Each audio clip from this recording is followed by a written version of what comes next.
aquele percentual do desemprego no Brasil, a informalidade praticamente voltou ao que era antes do período da pandemia. Estamos tendo uma das gasolinas mais baratas do mundo. Também o etanol baixou muito de preço. Recebemos na semana passada o primeiro navio russo com diesel. Isso vai se tornar uma constante para nós. E dizer que o Zema sabe disso.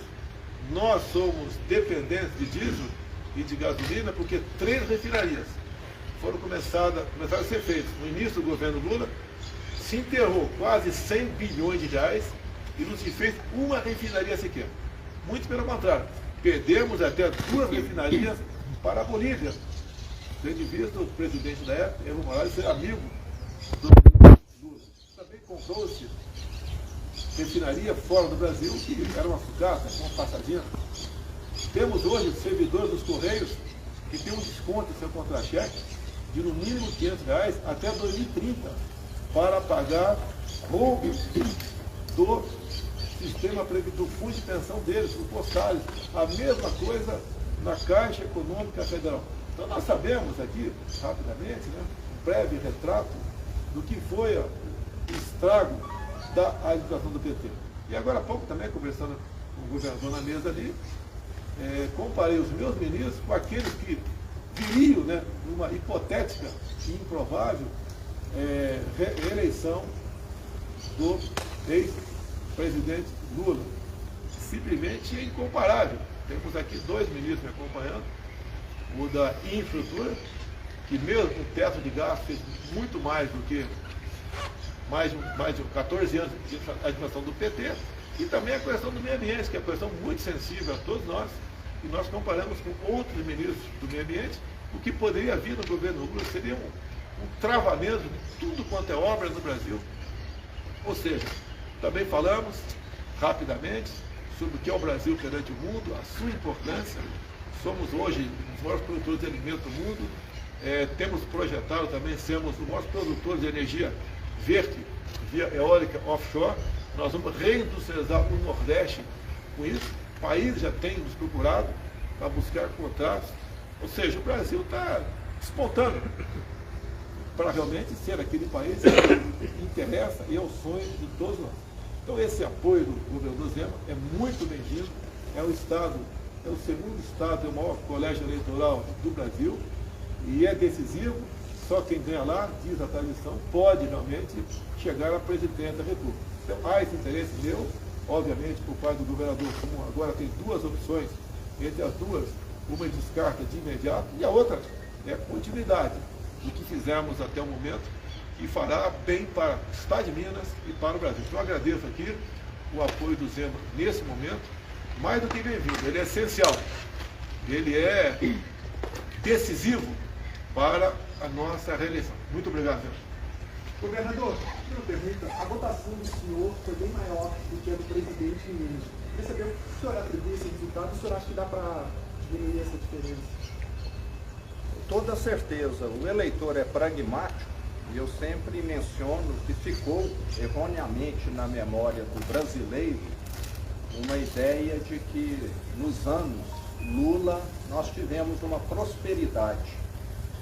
Eu sempre coloco como comparação que naquele período foi como se um atleta tivesse tomado anabolizante. No primeiro momento foi muito bom e depois a conta veio amarga, né, através de diversos problemas de saúde. Primeiro muito músculo, muita força, depois problemas renais, de impotência, problemas cardíacos, etc. O que o PT fez com o Brasil foi isso, maquiou um desenvolvimento econômico. E nós tivemos em 2015 e 2016 a pior recessão da história, enquanto o mundo crescia. Só o Brasil conseguiu dar marcha ré em 2015 e 2016.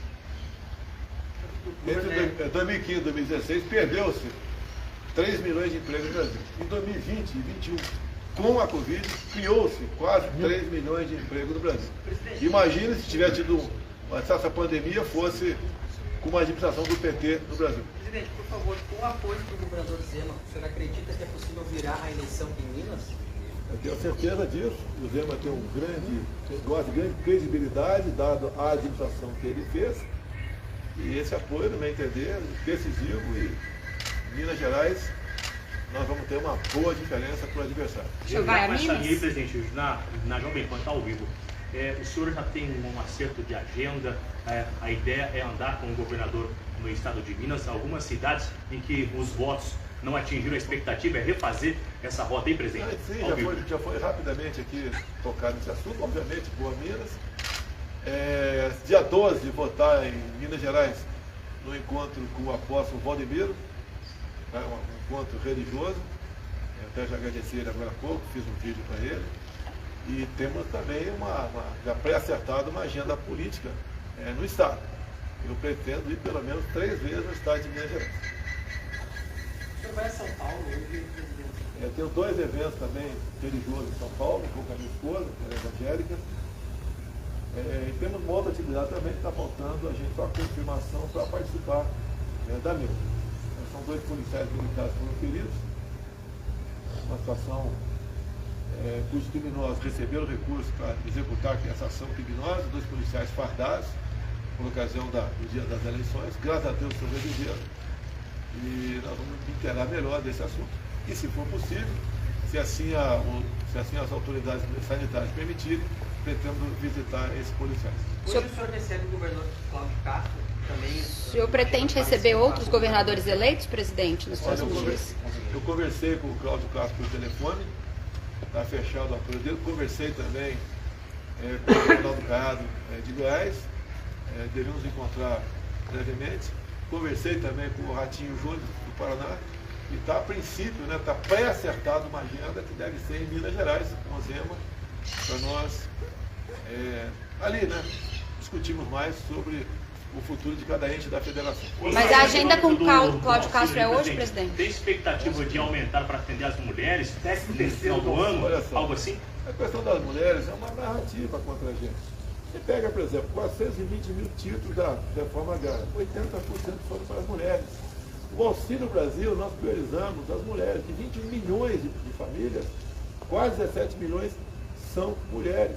A nossa presidência da República, em torno de 40% daquele espaço lá, que são centenas de pessoas, são mulheres.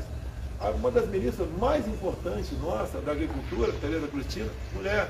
A Damares também.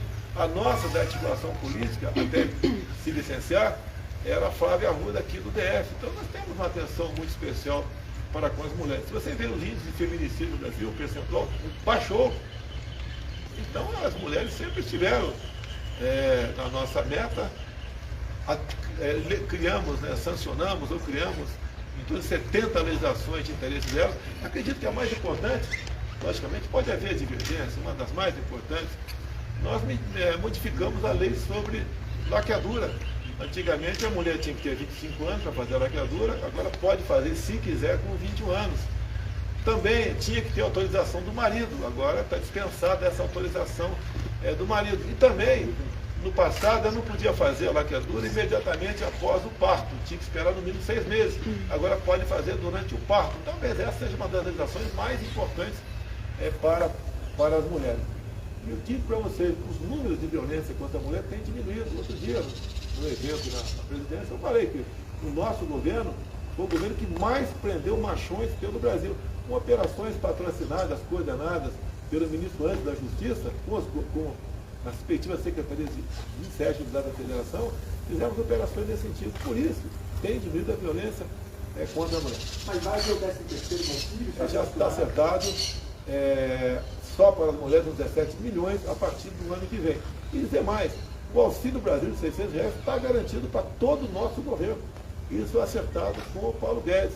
Recursos, já sabemos de onde virão. No momento está garantido 600 por lei e os do extra nós vamos manter esse valor a partir do ano que vem, já garantido, temos fontes para buscar esse recurso. O 13º não é esse ano agora, presidente? Não dá para, até por esse ano eleitoral, você não pode tratar desse assunto agora, né? É proibido pela lei eleitoral.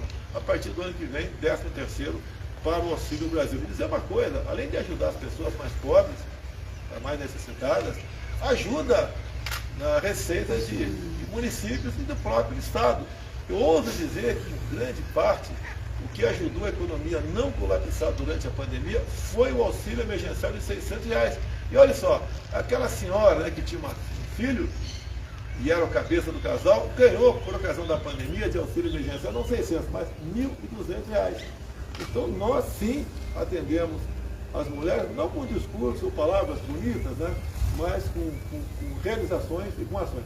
Em relação ao apoio aí, presidente, do apoio de hoje, se o senhor tivesse recebido no início, o senhor acha que evitaria um Sim, segundo turno? nós conversamos antes, o passado é passado.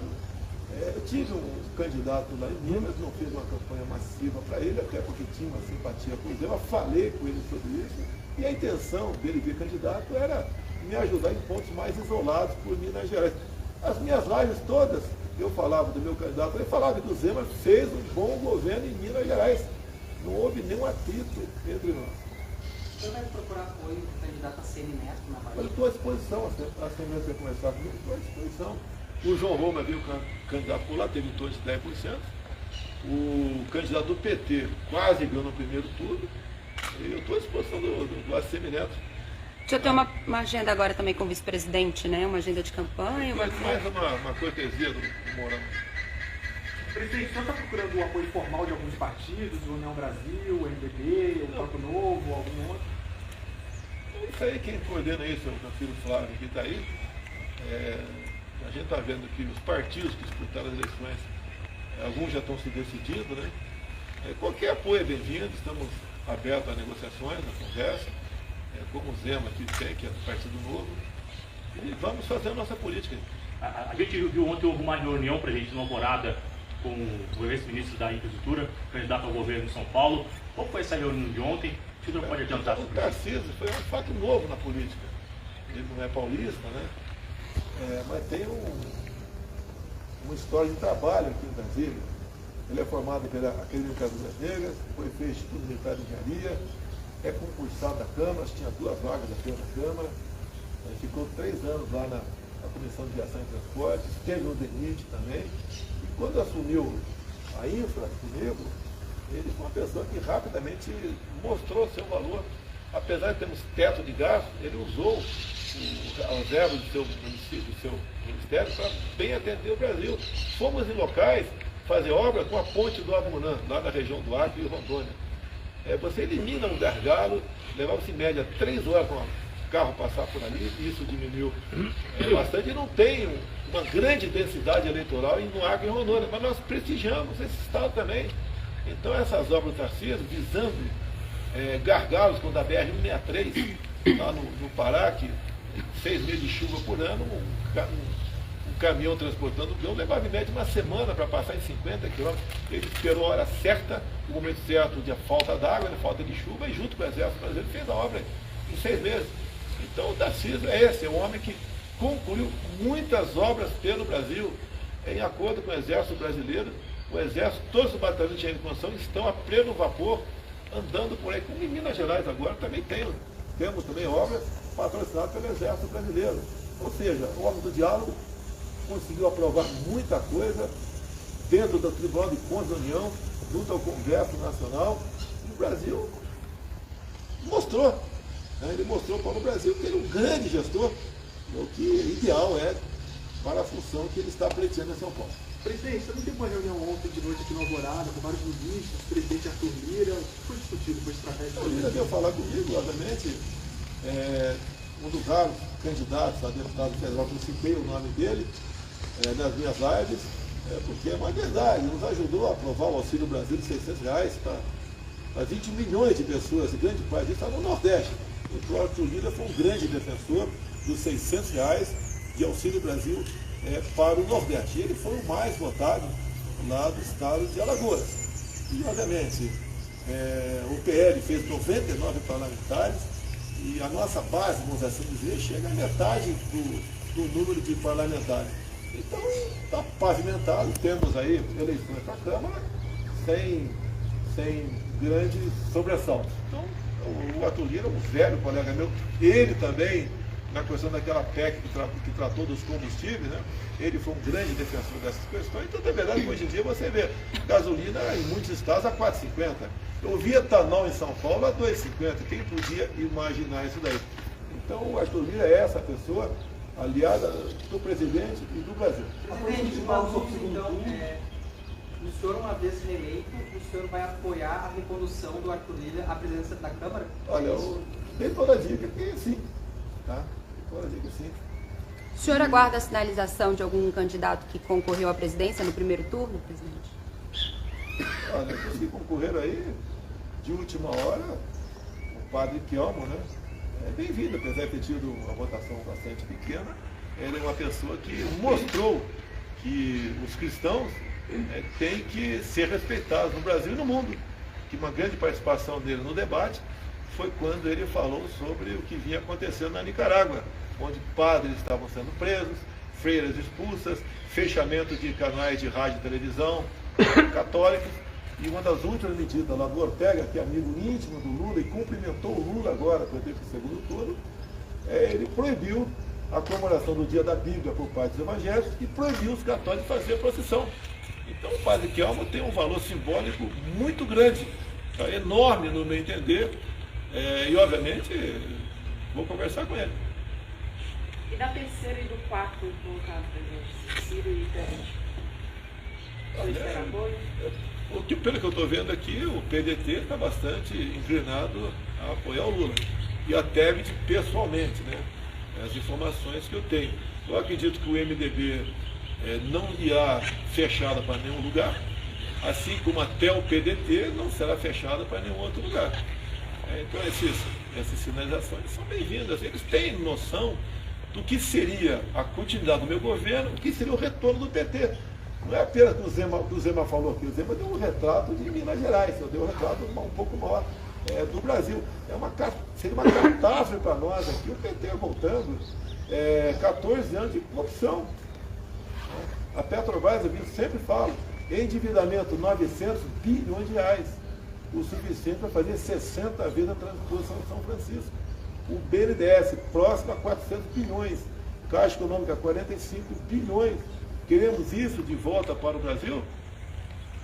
O Brasil podia, se eu tivesse pego o Brasil em 2003, como ele pegou com as commodities lá em cima, economia praticamente acertada, e ele foi para distribuir cargos no governo em troca de apoio, então loteou estatais, bancos oficiais e ministérios com partidos políticos que tinham outros interesses, né, em grande parte, não são todos, a não ser em fazer caixa para a campanha e se enriquecerem muitos deles. Então isso que aconteceu.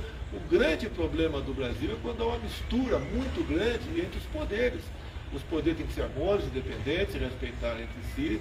Alguma participação sim, até porque eu não tenho como, por exemplo, ocupar todos os cargos que tem se não tiver indicação de terceiro, e muitas indicações por parte do Legislativo são bem-vindas, outras nem tanto.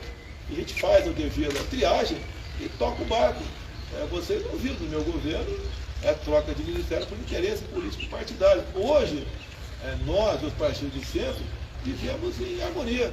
Aprovamos muita coisa do marco do saneamento, reforma da Previdência, o novo marco das ferrovias, startups, lei da liberdade econômica, Auxílio Brasil de R$600 para 21 milhões de pessoas. E está indo bem o Brasil. E nós conseguimos ali buscar um ponto de equilíbrio e funcionarmos em harmonia. Em relação aos apoios na presidente de São Paulo, com esse atual governador, acabou não tendo resultados esperados, você vai tentar um apoio também? O Rodrigo, sim, eu devo conversar, está previsto conversar com o Rodrigo hoje, mas é uma questão nacional, não é uma questão local.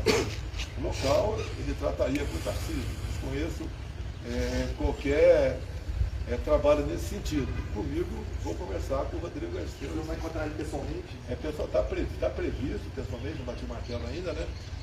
Seria no aeroporto lá esse encontro. Só que eu não poderia ir lá no governo dele, porque a minha agenda está muito apertada. Em São Paulo, tenho 2 eventos grandes religiosos, uma possível visita ao hospital.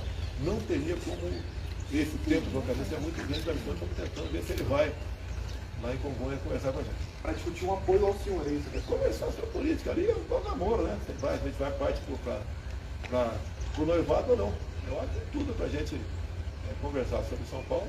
Eu acredito que naturalmente uma parte considerável do PSDB viria comigo em São Paulo e não vai apoiar o PT, até pelo histórico do Lula, pelo histórico do estrago que o Haddad fez em São Paulo também, o próprio prefeito da história da capital paulista, além de outras questões, né?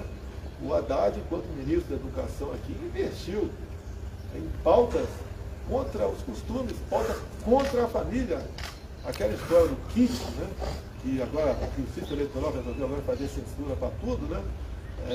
Faz para eles, quando a meu favor, eu não ganho nada. Eu tenho que fazer a live aí fora. Você sabe quanto gasto fazer uma live aqui, pessoal? Talvez alguns centavos da energia elétrica. Sabe quando eu saio daqui? Eu gasto alguns milhares de reais, que são 8 carros blindados, uma ambulância, segurança, no mínimo 50 segurança. Então, para mim, tudo contra, do outro lado a favor. Bem, vai dar tudo certo, se Deus quiser. Acredito na reeleição, acredito no povo brasileiro, acredito em Deus, acredito que o reconhecimento se fará presente cada vez mais nas urnas para o bem nosso de vocês da imprensa também. Apesar de nós termos tido algum atrito, eu não tomei nenhuma medida para cercear a liberdade de vocês, enquanto que o outro lado, Lula, o tempo todo fala que vai democratizar, vocês sabem o que significa isso, a mídia, vai fazer certas censuras a vocês, vai fazer com que vocês percam a liberdade. E eu, apesar das críticas que eu sofro, grande parte injusta, né, eu prefiro uma imprensa trabalhando dessa forma do que em casa, ou não fazendo nada. Então aí já começa uma grande diferença entre nós. A palavra liberdade é uma palavra que é um abstrato aí, mas um homem ou uma mulher não vive sem liberdade. Eu costumo dizer, se você perde quase tudo de bens materiais da vida, por um motivo qualquer, você pode recuperar, você tem liberdade para ir atrás e lutar pelos seus sonhos. Se você perder a liberdade, você vai ser um zumbi. Olha como vive o pobre do povo cubano, o pobre do povo venezuelano. Para onde está indo a nossa Argentina? Há poucas décadas tinha um PIB parecido com o do Brasil e hoje 40% da população vive na pobreza. Na proposta inicial do Lula para esse governo, ele falava em regular o agronegócio. Depois retirou. O que é regular o agronegócio? É taxar. Quanto o agronegócio é taxado no Brasil? É taxado em zero no Brasil. Na Argentina tem produtos taxados em até 33%. Algo que encarece o preço na prateleira de quem vai consumir, da população. Fica mais oneroso para o produtor exportar, ele acaba não investindo no agronegócio. A Argentina está fadada a ser uma Venezuela de verdade. Não, ok. Bom dia, senhores.